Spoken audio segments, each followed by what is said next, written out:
नमस्कार दोस्तों, मेरा नाम ज्ञानेश्वर है और आपने देखना शुरू किया है लाइव सिटी से। देखिए, चुनाव की तैयारी तो शुरू हो ही गई है। पावर पैक कैंपेन शुरू होना है। नरेंद्र मोदी इस महीने 3 बार बिहार आ सकते हैं, लेकिन इंडिया अलायंस का क्या हो रहा है? इंडिया अलायंस में कुछ भी सही सलामत नहीं दिखता है। नीतीश कुमार को लेकर फैसला नहीं हो रहा है।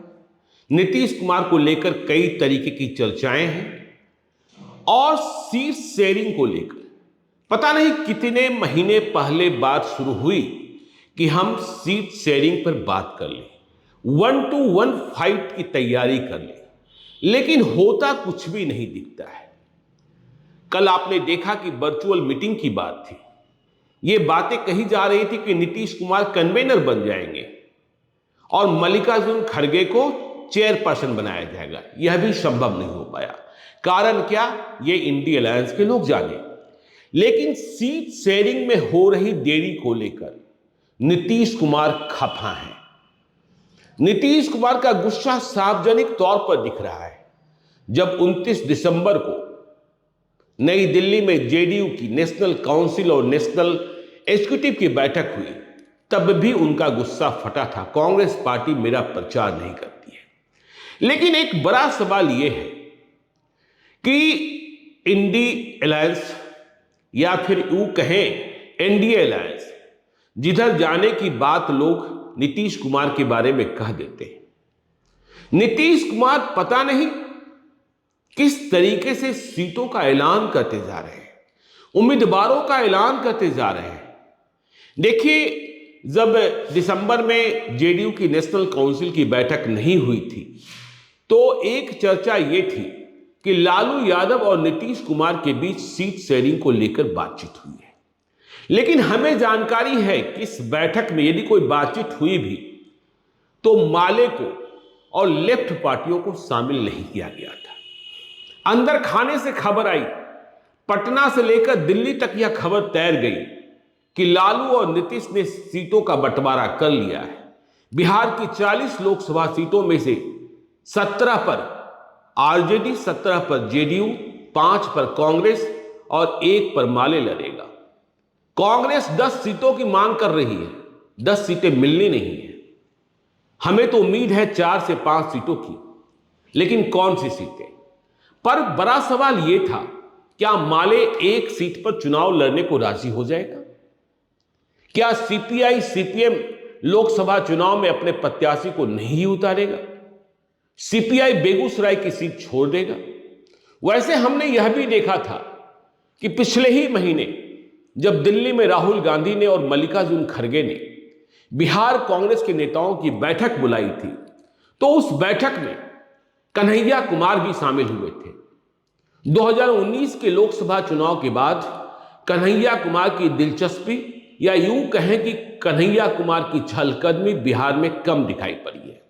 लेकिन 2024 के चुनाव के करीब आते ही वे बिहार कांग्रेस के नेताओं की मीटिंग में शामिल होने लगे हैं। खैर चलिए, तो सीटों का बंटवारा। लेकिन नीतीश कुमार आज जहां हैं, अभी के वक्त में तो इंडिया अलायंस में ही है। संयोजक बनाए जाएंगे नहीं बनाए जाएंगे मुझे पता नहीं। एनडीए से बातचीत और एनडीए की ओर जाने का फाटक कितना खुला है, यह आगे आने वाले दिनों में मालूम होगा। लेकिन सीट शेयरिंग, देखिए, ये बातें तो होती हैं कि जो पार्टी के सर्वे सर्वा होते हैं अपनी पार्टियों के, वे अपने नेताओं को ग्रीन सिग्नल दे देते हैं, जाइए आप तैयारी कीजिए, आपके नाम पर हम विचार कर रहे हैं। लेकिन हमने नीतीश कुमार को देखा है इधर के दिनों में कि नीतीश कुमार टिकटों का ऐलान करते चल रहे हैं। पता नहीं आरजेडी के टिकटों का बंटवारा भी कर देंगे क्या? सीतामढ़ी संसदीय क्षेत्र के लिए उन्होंने देवेश चंद्र ठाकुर, जो बिहार विधान परिषद के सभापति हैं, उनके नाम का ऐलान नेशनल काउंसिल की मीटिंग में ही कर दिया। सभी लोग अबाक रह गए। देखिए, देवेश चंद्र ठाकुर एक मने हुए नेता हैं, जमीनी हकीकत को समझते हैं। और उन्होंने कहा भी, जब उनके नाम पर, उनकी तैयारी पर कईयों को आपत्ति हो रही थी कि मैं राजनीति से पोषित व्यक्ति नहीं हूं, मैं सेवा करता हूं। तो देवेश चंद्र ठाकुर के नाम का ऐलान सीतामढ़ी संसदीय क्षेत्र के लिए जदयू के प्रत्याशी के तौर पर, यह कई संकेतक था। संकेतक क्या था? सीतामढ़ी से जेडीयू के सांसद अब भी हैं सुनील कुमार पिंटू, लेकिन वे 2019 के लोकसभा चुनाव में इंपोर्ट किए गए थे बीजेपी से, जब डॉक्टर वरुण कुमार ने अपना जो उन्हें सिंबल मिला था वापस कर दिया था। तो सुनील कुमार पिंटू के घर वापसी की चर्चा होती रहती है कि वे बीजेपी में फिर से जाएंगे, 2024 का लोकसभा चुनाव सीतामढ़ी या शिवहर से लड़ेंगे। बीच में विवादों में भी आ गए थे एक मामले को लेकर, गंदे से मामले को लेकर। तो सुनील कुमार पिंटू के लिए तो अब जेडीयू का फाटक बंद हो गया, अब उन्हें बीजेपी में घर वापसी करनी होगी। बीजेपी उन्हें सीतामढ़ी या शिवहर से उम्मीदवार बनाती है या नहीं बनाती है देखना होगा। शिवहर में उम्मीदवारों की लंबी फहरिस्त है। शिवहर में उम्मीदवार बनाती है, इसका मतलब रमा देवी को रिटायर कराया जा रहा है। तो देखिए, बात सिर्फ सुनील कुमार पिंटू को बेटिकट किए जाने की नहीं, नीतीश कुमार ने तो बेटिकट कर ही दिया। वहां घमासान कैसे मचा? अर्जुन राय बिफर पड़े, राम कुमार शर्मा जो टिकट की उम्मीद लगाए बैठे हैं बिफर पड़े, और यह पहली बार देखा गया कि नेशनल काउंसिल की बैठक में टिकट का ऐलान हो गया। देवेश चंद्र ठाकुर जाति से ब्राह्मण है। अब देखिए, सिर्फ देवेश चंद्र ठाकुर के टिकट का ऐलान नहीं किया गया था। आपको राज की दूसरी बात बताएं, नेशनल काउंसिल की बैठक में अली अशरफ फातमी, पूर्व केंद्रीय मंत्री, दरभंगा के पूर्व सांसद, उनके टिकट का भी ऐलान कर दिया गया। तो कहां से? तो देखिए, अली अशरफ फातमी को नीतीश कुमार ने कहा, आपको हम राज्यसभा भेजेंगे, जाइएगा ना, मेरे साथ घूमिएगा ना। अली अशरफ फातमी अबाक थे जब नीतीश कुमार ये कह रहे थे। अली अशरफ फातमी और संजय झा दो ऐसे नेता हैं, दोनों जेडीयू के नेता हैं, जो दरभंगा संसदीय क्षेत्र से चुनाव लड़ने की तैयारी कर रहे हैं।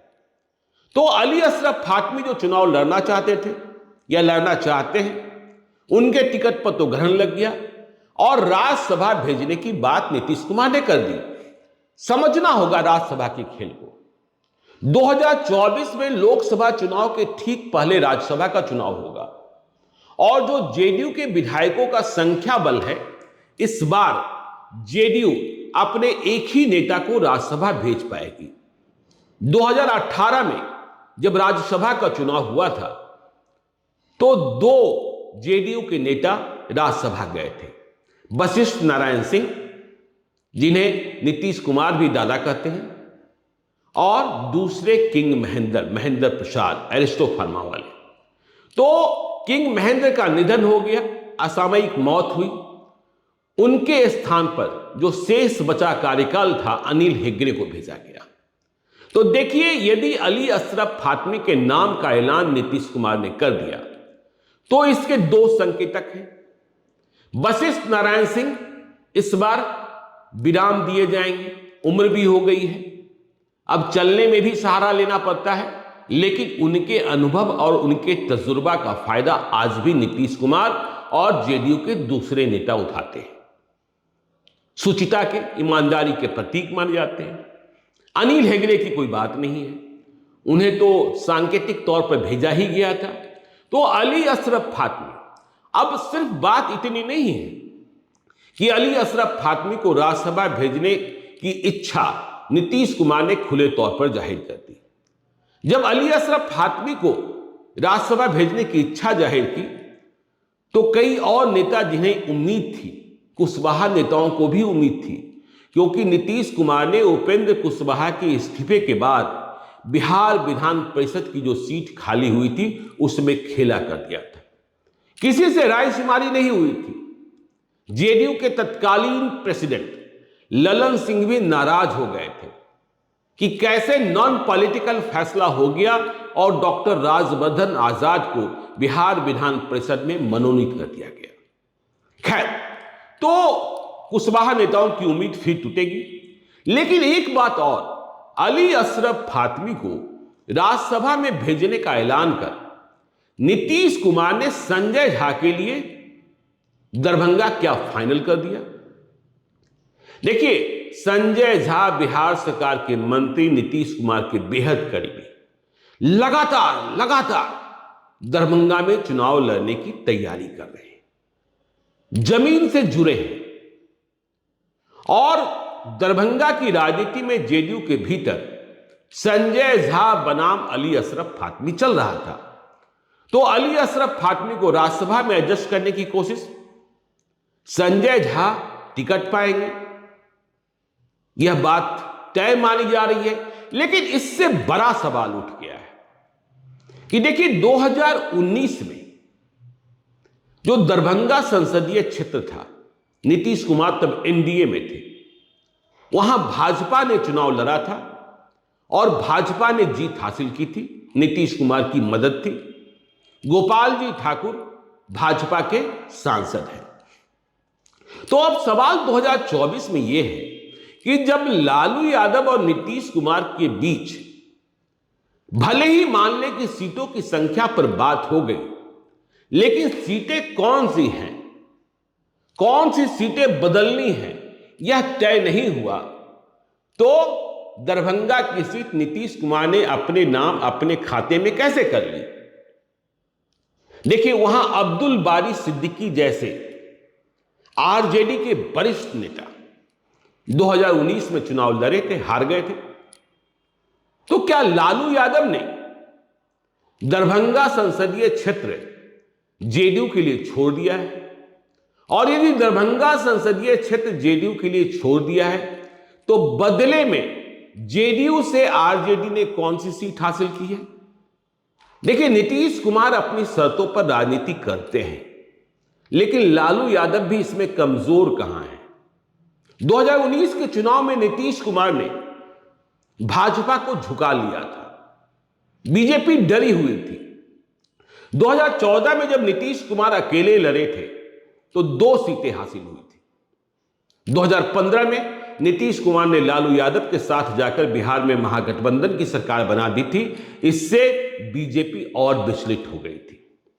2017 में नीतीश कुमार फिर से एनडीए में गए थे और नीतीश कुमार का खौफ इतना कि 2019 में बीजेपी ने 17 सीटों पर समझौता किया था और अपनी जीती हुई 6 सीटें नीतीश कुमार की थाली में परोस दिया था। तो देखिए, अब एक बात और समझिए कि यदि दरभंगा के लिए संजय झा फाइनल है, सीतामढ़ी के लिए देवेश चंद्र ठाकुर फाइनल है, तो महागठबंधन से, इंडी अलायंस से ब्राह्मणों के लिए 2 से अधिक सीटों की कल्पना आप नहीं कर सकते कि 2 से अधिक सीटों पर चुनाव लड़ाया जाएगा। 2019 में भाजपा ने भी सिर्फ 2 सीटों पर ही ब्राह्मणों को टिकट दिया था, बक्सर से अश्विनी कुमार चौबे और दरभंगा से गोपाल जी ठाकुर। तो यदि देवेश चंद्र ठाकुर और संजय झा का टिकट इंडी अलायंस से फाइनल हो गया, तो वाल्मीकि नगर की सीट जिस पर कांग्रेस की नजर है, वह सीट कांग्रेस को नहीं मिलने वाली है। वाल्मीकि नगर सीट पर कांग्रेस ब्राह्मण को लड़ाती रही है। देखिए, जब 2019 में चुनाव हुआ था तो केदार पांडे के पोते शाश्वत केदार को लड़ाया गया था, चुनाव हार गए थे। लेकिन 2019 के चुनाव में जेडीयू के बैद्यनाथ महतो चुनाव जीते थे, मेहता चुनाव जीते थे। उनकी असामयिक मौत हुई। इसके बाद वहां उपचुनाव हुआ। कांग्रेस ने दिल्ली के पत्रकार परवेश मिश्रा को चुनाव लड़ाया और वहां कांटे का मुकाबला हुआ परवेश मिश्रा और सुनील महतो में, जेडीयू के उम्मीदवार में। जीत तो सुनील महतो को ही मिली, लेकिन कांग्रेस की नजर वाल्मीकि नगर सीट पर थी, या यूं कह सकते हैं। लेकिन जब जेडीयू ने ही सामाजिक समीकरणों को साधते हुए 2 ब्राह्मणों को टिकट देने का फैसला कर लिया, तो तीसरी सीट की गुंजाइश नहीं बनती है। यह बात भी समझनी होगी। और देखिए, टिकटों के ऐलान की जब हम बात करते हैं, इंडी अलायंस में देरी की, तो अरुणाचल प्रदेश में भी चुनाव होना है लोकसभा का, पूरे देश में होगा, विधानसभा का चुनाव भी होना है।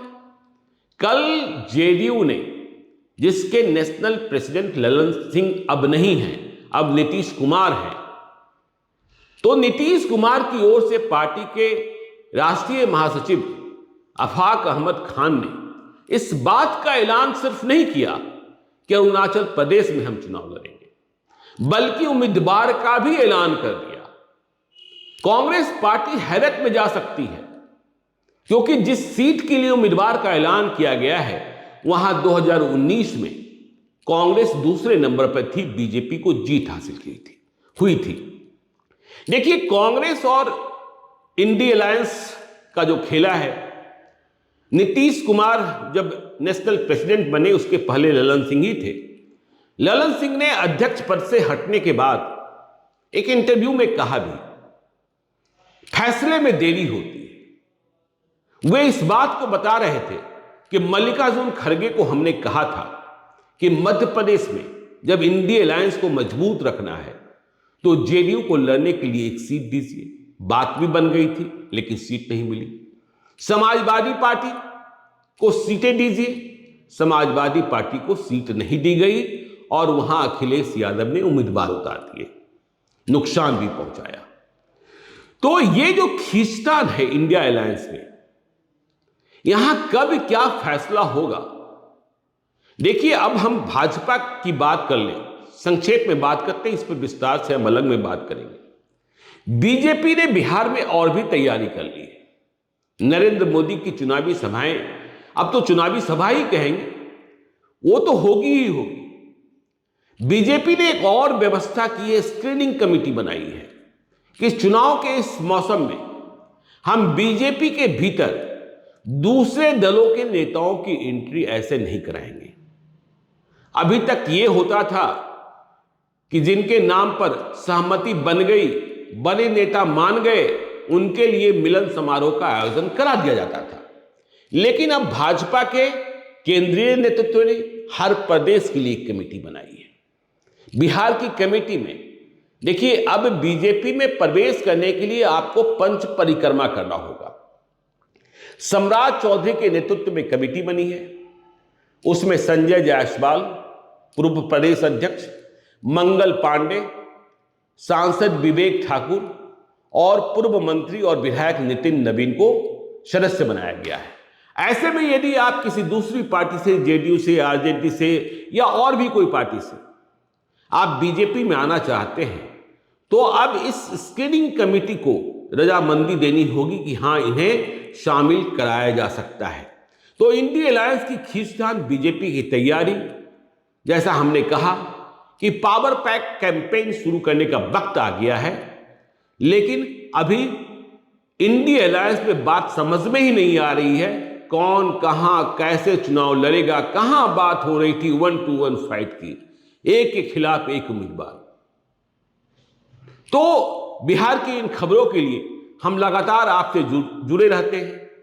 आप लाइव सिटीज को अपना प्यार देते रहिए। चलते चलते यदि अब तक आपने हमारे YouTube चैनल लाइव सिटीज को सब्सक्राइब नहीं किया है तो जरूर कर लीजिएगा, और यदि इस वीडियो को आप फेसबुक पेज के माध्यम से देख रहे हैं तो पेज को लाइक कीजिएगा, ट्विटर पर भी हमें फॉलो कीजिए। धन्यवाद।